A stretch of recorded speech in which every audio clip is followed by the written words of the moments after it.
ഏതെക്കാളും ആദ്യം ഒരു താരിഫിന്റെ പ്രശ്നം മാത്രമാണെന്ന് പറഞ്ഞ ബഹുമാനപ്പെട്ട സതീശൻ ഇപ്പോൾ ഒരു കരാറിന്റെ വിഷയമാണെന്ന് അദ്ദേഹം സമ്മതിക്കേണ്ടി വന്നല്ലോ. ഇപ്പോൾ ഇവിടെ എന്താ പറയുന്നത്? ഇവിടെ കേന്ദ്രമന്ത്രി പീയൂഷ് ഗോയൽ അദ്ദേഹം പാർലമെന്റിലല്ല സ്റ്റേറ്റ്മെന്റ് നടത്തിയത്. അദ്ദേഹം പാർലമെന്റ് കൂടിക്കൊണ്ടിരിക്കുമ്പോൾ പുറത്ത് പത്രസമ്മേളനം വിളിച്ച് അദ്ദേഹം പറഞ്ഞു ഇന്ത്യക്ക് ഇതുകൊണ്ട് വലിയ നേട്ടം ഉണ്ടാകാൻ പോവുകയാണ്. എവിടെയാണ് ഇന്ത്യക്ക് ഇതുകൊണ്ട് വലിയ നേട്ടം ഉണ്ടാകാൻ പോകുന്നത്? ഞാൻ കൃത്യമായി പറയാം. 2025 ജൂൺ 1-ാം തീയതിക്ക് മുമ്പ് ഇന്ത്യയുടെ 4% കയറ്റുമതി എന്ന് പറയുന്ന അമേരിക്കയിലേക്കായിരുന്നു.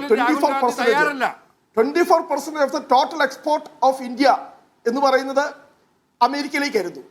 പക്ഷേ ഈ ചുങ്കം ചുമത്തിയതിനു ശേഷം നമ്മുടെ കയറ്റുമതി 17% കുറഞ്ഞു. ഇനി ഞാൻ പറയാം എന്താണ് ഇവിടുത്തെ യഥാർത്ഥ പ്രശ്നം എന്ന് പറയുന്നത്.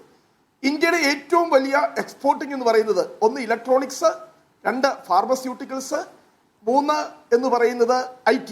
ഇങ്ങനെ 2-3 മേഖലകളിലാണ് ഏറ്റവും, ടെക്സ്റ്റൈൽസ്, ഇങ്ങനെ 3-4 മേഖലയിലാണ് ഏറ്റവും അധികം ഇന്ത്യയുടെ എക്സ്പോർട്ടിങ്. ഇന്ത്യയുടെ ഏറ്റവും നിയറസ്റ്റ് കോമ്പറ്റീറ്റർ എന്ന് പറയുന്നത് ഏഷ്യൻ കൺട്രീസ് ആണ്. വിയറ്റ്നാം ഉൾപ്പെടെയുള്ള association of south east Asian Nations ആണ്. അവരുടെ എത്രയാ ചുങ്കം എന്നറിയാവോ? 19%. ഇന്ത്യയും അവരുമായിട്ടുള്ള വ്യത്യാസം എന്ന് പറയുന്നത് കേവലം 1% മാത്രമാണ്. നേരത്തെ ഉണ്ടായിരുന്ന 2% 3%ത്തിലേക്ക് ട്രംപ് ഇത് താഴ്ത്തിയിരുന്നെങ്കിൽ നമുക്ക് നേട്ടമായിരുന്നു പറയാം. പക്ഷേ നമുക്കിപ്പോൾ അവരുമായി അടുത്ത് നിൽക്കുന്ന രീതിയിലാണ് ഇപ്പോൾ നമ്മുടെ ചുങ്കം എന്ന് പറയുന്നത്. അപ്പോൾ അവിടെ നമുക്ക് നേട്ടമുണ്ടാകുമെന്ന് നമുക്ക് ഒരിക്കലും പറയാൻ കഴിയില്ല. ഇവിടുത്തെ പ്രശ്നം എന്താണെന്നറിയോ?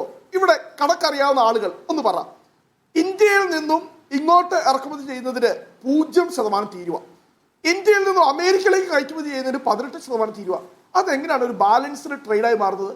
ഒരു ബാലൻസ്ഡ് ട്രേഡ് ആണെങ്കിൽ എന്തായിരിക്കും? ഈക്വൽ ആയിരിക്കണം ഈ പറയുന്ന താരിഫ് എന്ന് പറയുന്നത്. ഇവിടെ ഈ 0% എന്ന് പറയുന്നത് ഇത് പറഞ്ഞല്ലോ ട്രംപ് പറഞ്ഞല്ലോ. ഈ ട്രംപ് പറഞ്ഞിട്ട് ഇതുവരെ ഞങ്ങൾക്ക് ഒറ്റ കാര്യം പറയാനുള്ളൂ, ഈ ഇന്ത്യൻ പ്രധാനമന്ത്രിയുടെ വായിൽ നാക്കില്ലേ? ഞാൻ പച്ചമലയാളത്തിൽ തന്നെ ചോദിക്കുക, അദ്ദേഹത്തിന്റെ വായിൽ നാക്കില്ലേ? 50 മണിക്കൂറായി, ഈ 50 മണിക്കൂറായിട്ട് ഈ അമേരിക്കൻ പ്രസിഡന്റ് എന്തും വിളിച്ചു ചോദിക്കട്ടെ. പക്ഷെ ഇന്ത്യയെ സംബന്ധിച്ച്, ഇന്ത്യയുടെ ആഭ്യന്തര കാര്യത്തെ സംബന്ധിച്ച്, പിന്നെ ഈ സോവറിനിറ്റി എന്ന് പറഞ്ഞാൽ എന്താ? നമ്മുടെ പ്രിയാമ്പിളിൽ പറയുന്നത് എന്താ? India is A sovereign state, sovereign socialist democratic republic എന്ന് പറയുന്നത് ആദ്യത്തെ വേണ്ട സോവറിനിറ്റി. എന്താ സോവറിനിറ്റി? പരമാധികാരം. നമ്മുടെ കാര്യം തീരുമാനിക്കാൻ നമുക്കുള്ള അവകാശത്തെയാണ് പരമാധികാരം. 50 മണിക്കൂർ കഴിഞ്ഞു, ഇന്ത്യയുടെ പ്രധാനമന്ത്രി കമ എന്നൊരു വാക്ക്, അതും അഗ്രികൾച്ചർ സെക്ടറിൽ നിങ്ങൾ ഓർക്കണം. കഴിഞ്ഞ 75 വർഷമായി എത്രയോ ഇടത്ത് സമ്മർദ്ദങ്ങളുണ്ടായി, എത്രയോ രാജ്യങ്ങളിൽ നിന്ന് സമ്മർദ്ദമുണ്ടായി.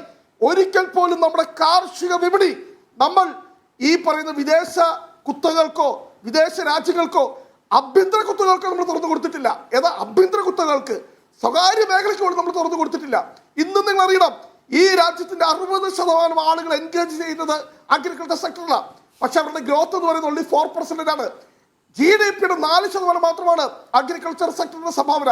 ഇത്രയും 60% ആളുകൾ ജോലി ചെയ്യുന്ന ഈ കാർഷിക മേഖലയെ ഇവിടെ കർഷകരുടെ കൂട്ട ആത്മഹത്യയിലേക്ക് നയിക്കാൻ പോവുക.